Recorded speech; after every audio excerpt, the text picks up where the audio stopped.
Now then, what makes a nation strong? Taxes?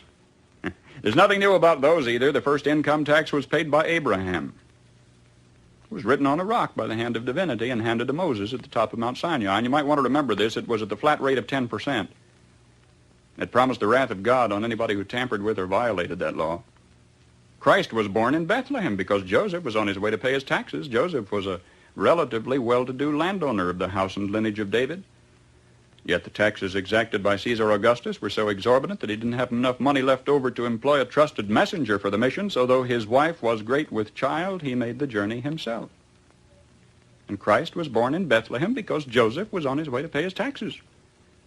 And Christ was born in a manger because there was a housing shortage when he got there. Our problems are not new. At Runnymede, the Magna Carta was handed to King John on the end of a sword, denying to royalty the right of unlimited taxation. Yet you know it was for us, the American people, to become the first in recorded history ever voluntarily to surrender our rights to private property. Oh, yes, we did. With an innocent-sounding constitutional amendment, the 16th, which says that Congress shall have the power to lay and collect taxes on incomes from whatever source derived, and we forgot to put any limit on the extent to which we could tax ourselves. Conceivably, we could be taxed out of all private property. We could be taxed not 70%, 80%, 90%, but 100%. We could awaken one morning and find that the government owns the farm and the house and the car and has a mortgage on the church, legally. Historically, whenever any nation has taxed its people more than 25% of their national income, initiative was destroyed and that nation was headed for economic eclipse. Well, presently, the American people are being taxed 33% of their total income. History says we'll roll forward on momentum for a little while, but we'd better get some more gas in the tank pretty quick. You see, ours is not the first by George good government to arise on the world stage. There have been several. Rome, and Spain, and Greece, and China, and each enjoyed about 150 years at its zenith. That's just about our time in the New World. And then each decayed away. Not one of them was ever destroyed by anybody else's marching legions. Each rotted away, morally, socially, culturally, economically, simultaneously. You know, one of the most cruel paradoxes of history is this. Because each was a good government, it bore bountiful fruit. And when it bore bountiful fruit, the people got fat. And when they got fat, they got lazy. And when they got lazy, they began to want to absolve themselves of personal responsibility and turn over to government to do for them things which traditionally they had been doing for themselves. At first, there appears to be nothing wrong in asking government to perform some extra service for you, but if you ask government for extra services, government, in order to perform its increasing function, has to get bigger, right? And as government gets bigger, in order to support its increasing size, it has to what? Tax the individual more, so the individual gets littler. And to collect the increased taxes requires more tax collectors, so the government gets bigger, and in order to pay the additional tax collectors, it has to tax the individual more, so the government gets bigger and the individual gets littler. And the government gets bigger and the individual gets littler until the government is all-powerful. The individual is hardly anything at all. The government is all-powerful. The people are cattle.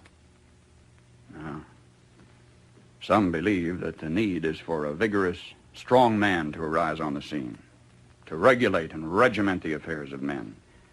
Yet history tells us there have been several such. Once upon a time, there was a nation great and powerful and good. She was suffering from the aftermath of war, from a depression.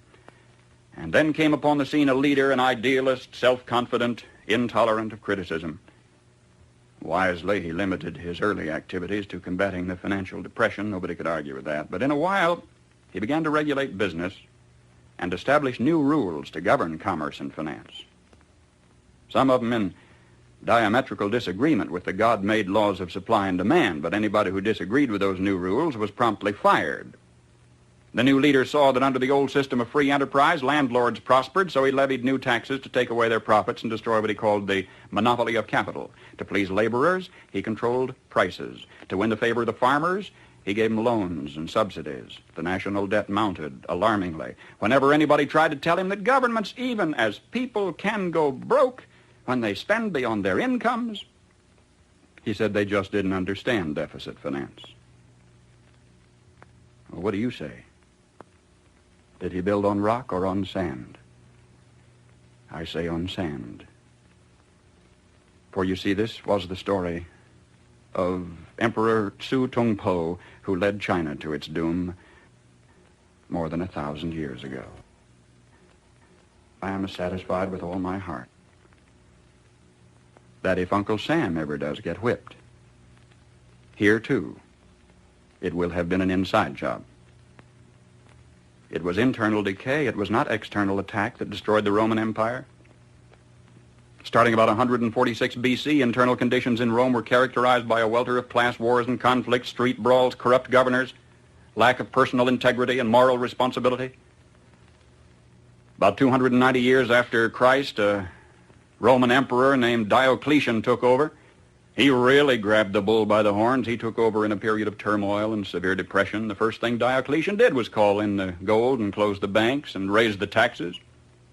He reduced the power of the Senate, delegated its power to a lot of little government bureaus. Do you know they even had a Transportation Act back there prescribing the fee required to rent one laden ass per mile, and at today's rate of exchange it would have amounted to about 1/8 cent per mile, which meant that in order to make a profit, a jackass would have to carry 5 passengers?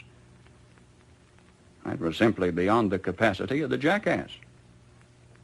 Diocletian put millions of people on the public payroll, but when this failed to do the job, the country was still in trouble. He asked more personal powers for himself. For a brief while, incidentally, they were standby powers, but then he used them all at once. He froze wages, he froze prices, he froze jobs, he stopped profits, he dictated to the farmer what he should plant, when and how he should sell it, and for how much, and he rationed food.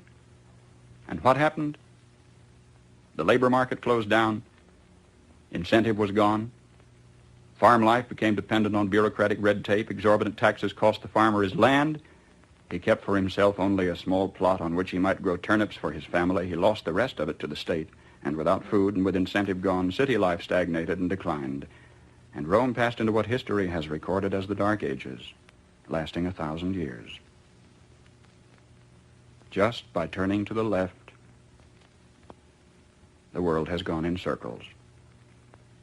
A nation would evolve from a monarchy into an oligarchy, from oligarchy to dictatorship, from dictatorship to bureaucracy, from bureaucracy to pure democracy, where finally the people would cry out from the chaos and confusion of the streets, "Oh, please, God, give us a king," and God would give them a king, and they'd have a monarchy again and start the whole silly cycle anew.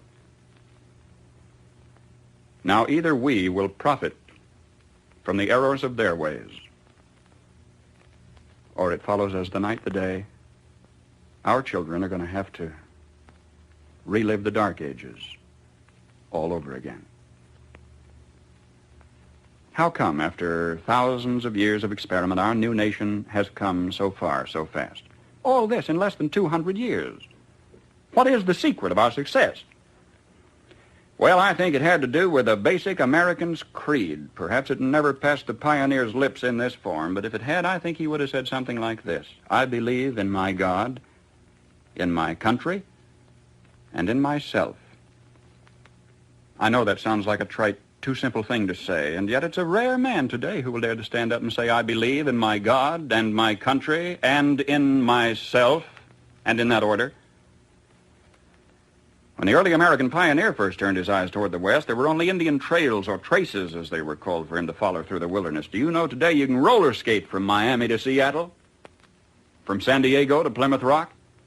In this little bitty instant, as historical time is measured, our 7% of the Earth's population has come to possess more than half of all the world's good things. How come? Well, sir, when that early pioneer turned his eyes toward the west, he didn't demand that somebody else look after him. He didn't demand a free education. He didn't demand a guaranteed rocking chair at eventide. He didn't demand that somebody else take care of him if he got ill or got old. There was an old-fashioned philosophy in those days that a man was supposed to provide for his own and for his own future. He didn't demand a maximum amount of money for a minimum amount of work, nor did he expect pay for no work at all.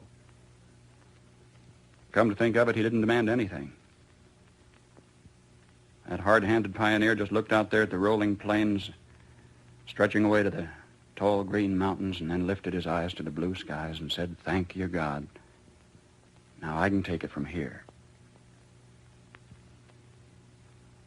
Now, that spirit isn't dead in our country. It's dormant. It's been discredited in some circles, driven underground, but it isn't dead. It's just that a few seasons ago, politicians baiting their hooks with free barbecue and trading a Ponzi promise for votes began telling us we don't want opportunity anymore, we want security. We don't want opportunity, they said, we want security. And they said it so often we came to believe them. We wanted security. And they gave us chains, and we were secure. Suddenly, with our constitutional guarantees depleted, with our national character eroding away, with our tax laws penalizing those who dare to prosper, with workers concentrating on how little they can get by with instead of how much they can produce, suddenly we looked overhead one day to discover that the first tin moon in space was a Russian accomplishment. That free men dragging their feet had been outdistanced by slave workers dragging their chains. And we were sore afraid. Perhaps this was a disguised blessing, too. Maybe a dramatic accomplishment by this Cold War adversary was necessary to get us off our dead centers and back to work again. If we can revive in ourselves, then in our youth, something of that basic American's creed, the horizon has never, ever been so limitless. For man stands now on the threshold of his highest adventure of all, his first faltering footsteps into space. 20 years from today, half of the products you will be using in your everyday living aren't even in the dictionary yet. We've got it made. If we just keep on keeping on, we've got it made. And if we don't, we will follow those other great nation-states of history into the graveyard of ignominious oblivion. History promises only this for certain. We will get exactly what we deserve.